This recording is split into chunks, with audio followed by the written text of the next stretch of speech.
The fluorescent lights buzzed softly in the otherwise quiet hospital hallway. It was late, the kind of late where even the most restless souls had succumbed to sleep, and yet Dr. Elena Carter remained awake, pacing in her office. Her white coat hung loosely on her shoulders, her hands stuffed into its pockets as she stared at the patient file on her desk. The words blurred before her eyes, names, test results, treatment plans, but none of it mattered. All she could think about was him. Dr. Adam Hayes. His name was like a curse and a prayer all at once. They had met 5 years ago during their residency at St. Anne's, back when their lives were consumed by endless hours of surgeries and the smell of antiseptic.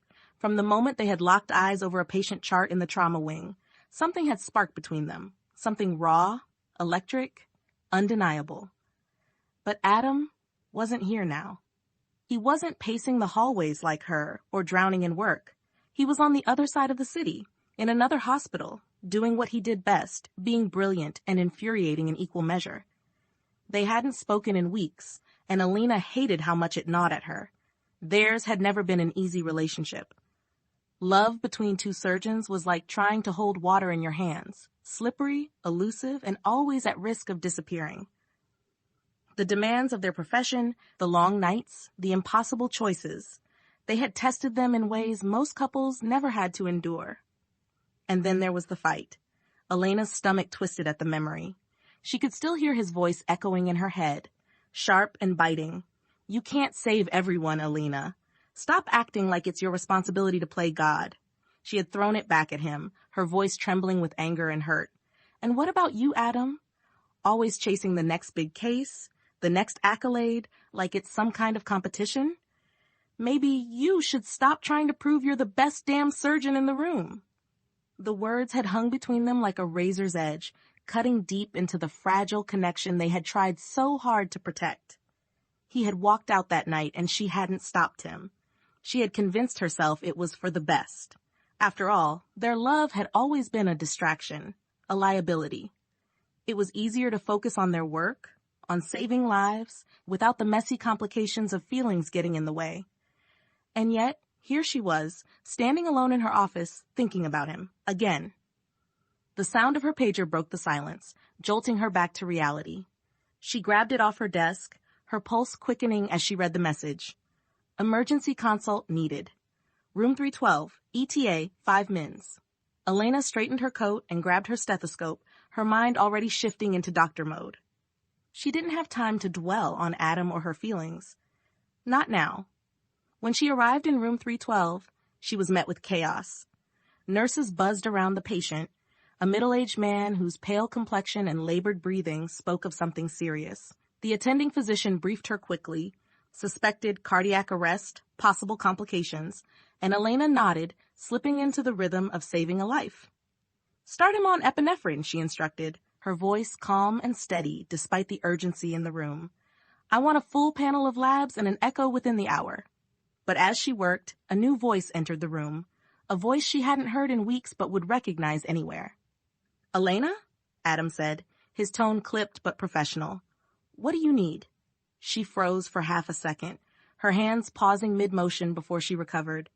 "What are you doing here?" she asked, glancing at him without breaking stride. Transferred temporarily," he replied, stepping closer to the patient. His eyes flicked to hers for the briefest of moments, but they carried an intensity that made her chest tighten. "I'm covering for Dr. Patel. I didn't know you were here." Elena swallowed hard, focusing on the task at hand. "Grab the ultrasound. I need to rule out an aortic dissection." He didn't argue, moving with practiced ease to retrieve the equipment.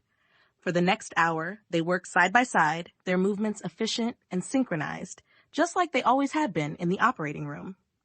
But the air between them crackled with unspoken tension, every glance and touch loaded with everything they weren't saying. When the patient stabilized and was wheeled off to the ICU, the silence between them became deafening. Elena peeled off her gloves and turned to face him, her expression unreadable. "So," she said finally, crossing her arms, "you're back." Adam ran a hand through his hair, the action both familiar and infuriating. "Only for a few weeks. It wasn't exactly my choice." She nodded, her lips pressing into a thin line. "Well, it's a big hospital. I'm sure we'll manage to stay out of each other's way." His jaw tightened, and for a moment he looked like he wanted to argue, but instead he said, "If that's what you want." She hated how cold his words sounded, how distant. But what had she expected? She had been the one to push him away. The next few days passed in a blur of long shifts and sleepless nights. Adam kept his distance, but their paths inevitably crossed in the hospital's maze of hallways and operating rooms. Every interaction was polite, professional, and utterly devoid of the fire that had once burned between them. But that fire wasn't gone. It was just buried, simmering beneath the surface, waiting for the right moment to reignite. That moment came late one night when Elena found herself in the break room, staring blankly at the vending machine. Her body ached with exhaustion, but her mind wouldn't shut off. She barely noticed Adam enter the room until he spoke. "You should go home," he said, leaning against the doorframe. "You look like you haven't slept in days." She turned to face him, her expression guarded. "I could say the same about you." He shrugged, stepping closer. "Comes with the territory." For a moment, neither of them said anything. The silence was heavy, but not uncomfortable. Finally, Adam broke it. "Do you ever think about that night?" he asked, his voice low. Elena's heart skipped a beat. "Which one?" she asked, though she already knew. "The fight," he said, "the way it ended." She looked away, her hands curling into fists at her sides. "What's the point, Adam? It doesn't change anything." "It changes everything," he said, his voice rough with emotion. "I can't stop thinking about it. About you." Her defenses crumbled, and she turned back to him, her eyes filled with unshed tears.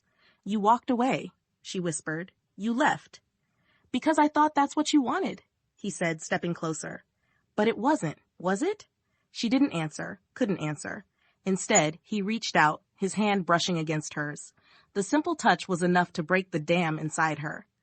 "I missed you," she admitted, her voice trembling. "But we're a mess, Adam. We always have been." "Maybe," he said, his hand moving to cup her cheek. "But I'd rather be a mess with you than perfect without you."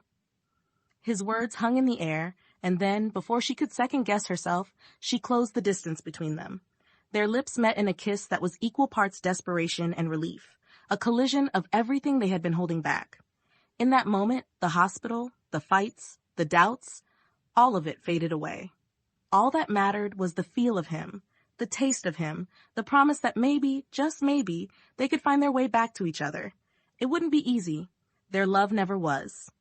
But for the first time in weeks, Elena felt something she hadn't in a long time. Hope.